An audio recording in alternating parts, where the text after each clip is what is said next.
ദേശാഭിമാനി മുഖപ്രസംഗം 2024 സെപ്റ്റംബർ 3. സാമൂഹ്യനീതിയിൽ അഭിമാനകരമായ മുന്നേറ്റം.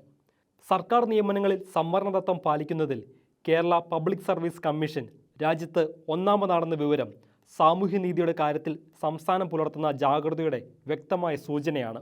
ചരിത്രപരമായ കാരണങ്ങളാൽ നൂറ്റാണ്ടുകളായി സാമൂഹ്യ അന്തസ്സും അവസരങ്ങളും നിഷേധിക്കപ്പെട്ട വലിയൊരു വിഭാഗം ജനതയ്ക്ക് നീതി ലഭ്യമാക്കുന്നതിൽ കേരളം മുന്നിൽ നിൽക്കുന്നു എന്നതിൽ നമുക്ക് അഭിമാനിക്കാം. കഴിഞ്ഞ വർഷം സംസ്ഥാനത്ത് സർക്കാർ സർവീസിൽ നടന്ന 34,110 നിയമനത്തിൽ 11,921 പേർ OBC വിഭാഗത്തിൽ നിന്നും 2,673 പേർ പട്ടികജാതി വിഭാഗത്തിൽ നിന്നും 2,260 പേർ പട്ടികവർഗ വിഭാഗത്തിൽ നിന്നുമാണ്. രാജ്യത്ത് ഏറ്റവും കൂടുതൽ ജനങ്ങളുള്ള സംസ്ഥാനമായ ഉത്തർപ്രദേശിൽ ഒരു വർഷത്തിനിടെ സർക്കാർ സർവീസിൽ ആകെ നിയമിച്ചത് 4,120 പേരെയാണ്. അതിൽ പട്ടികവർഗക്കാർ 47 പേർ മാത്രം, പട്ടികജാതിക്കാർ 685, OBC വിഭാഗത്തിൽ നിന്ന് 948 പേരും.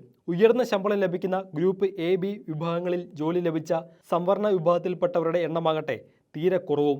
ഗ്രൂപ്പ് A തസ്തികയിൽ പട്ടികവർഗത്തിൽ നിന്ന് നിയമനം ഒരാൾക്ക് മാത്രം, പട്ടികജാതിയിൽപ്പെട്ട 18 പേർക്കും OBC വിഭാഗത്തിൽപ്പെട്ട 24 പേർക്കും മാത്രമാണ് ഈ വിഭാഗത്തിൽ ജോലി ലഭിച്ചത്. സംവരണം നടപ്പാക്കുന്നതിൽ മറ്റ് സംസ്ഥാനങ്ങൾ, പ്രത്യേകിച്ച് BJP ഭരിക്കുന്ന സംസ്ഥാനങ്ങൾ എത്രമാത്രം അലംഭാവം പുലർത്തുന്നു എന്നതിന് ഗുജറാത്തും ഉദാഹരണമാണ്. അവിടെ കഴിഞ്ഞ വർഷം സർക്കാർ ജോലിയിൽ ആകെ നിയമിച്ചത് 1,680 പേരെ മാത്രം. അതിൽ പട്ടികജാതി വിഭാഗത്തിൽ നിന്ന് 175 പേരും പട്ടികവർഗ വിഭാഗത്തിൽ നിന്ന് 295 പേരും OBC വിഭാഗത്തിൽ നിന്ന് 672 പേരുമാണ്. സാമൂഹ്യനീതി നടപ്പാക്കുന്നതിന് ഏറ്റവും ശക്തിയുള്ള ആയുധമായ സംവരണം അട്ടിമറിക്കുന്നതിന് ബോധപൂർവമായ ശ്രമങ്ങൾ നടക്കുന്നു എന്നതിന് വ്യക്തമായ തെളിവാണ് യൂണിയൻ പബ്ലിക് സർവീസ് കമ്മീഷന്റെ ന്യൂസ് ലെറ്ററിലെ ഈ കണക്കുകൾ. കേരളം അതിന് അപവാദമായി നിലകൊള്ളുന്നു എന്നത് മാനവിക മൂല്യങ്ങളിൽ അടിയുറച്ച ഇടതുപക്ഷ ജനാധിപത്യ മുന്നണി സർക്കാരിന്റെ ഇച്ഛാശക്തിയുടെ തെളിവും. സർക്കാർ നിയമനങ്ങളിലും സംസ്ഥാനം ഏറെ മുന്നിലാണെന്നത് PSCയുടെ കാര്യക്ഷമത വെളിവാക്കുന്നു. 2023 രാജ്യത്താകെ സർക്കാർ സർവീസിൽ നിയമനം ലഭിച്ചത് 1,01,689 പേർക്കാണ്.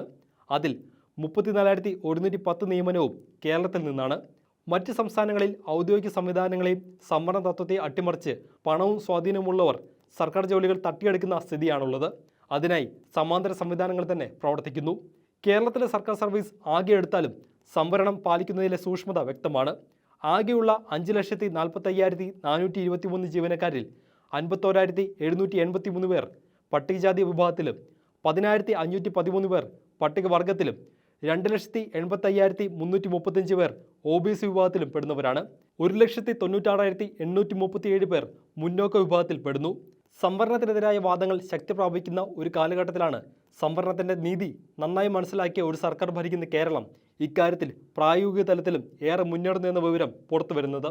കമ്മ്യൂണിസ്റ്റ് പ്രസ്ഥാനവും ശ്രീനാരായണ ഗുരുവിനെ പോലുള്ള സാമൂഹിക പരിഷ്കർത്താക്കളും തുടക്കമിട്ട നവോത്ഥാനത്തിൻ്റെ വഴികളിലൂടെ സംസ്ഥാനത്തെ കൈപിടിച്ചു നടത്തുകയാണ് LDF സർക്കാർ എന്നത് വലിയൊരു വിഭാഗം ജനതയ്ക്ക് നൽകുന്ന പ്രത്യാശ ചെറുതല്ല.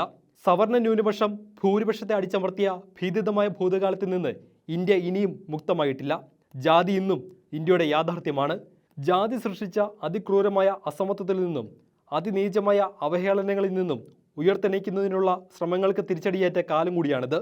ഈ സാഹചര്യത്തിൽ അടിച്ചമർത്തപ്പെട്ടവർക്ക് അന്തസ്സും അഭിമാനവും അവസരങ്ങളും നൽകുക എന്ന മാനവികതയുടെ രാഷ്ട്രീയം ഉയർത്തിപ്പിടിക്കുന്ന LDF സർക്കാരിൻ്റെ പ്രവർത്തനങ്ങൾക്ക് ശക്തി പകരുക എന്നത് കേരളീയരുടെ കർത്തവ്യമാണെന്ന് മറക്കാതിരിക്കാം.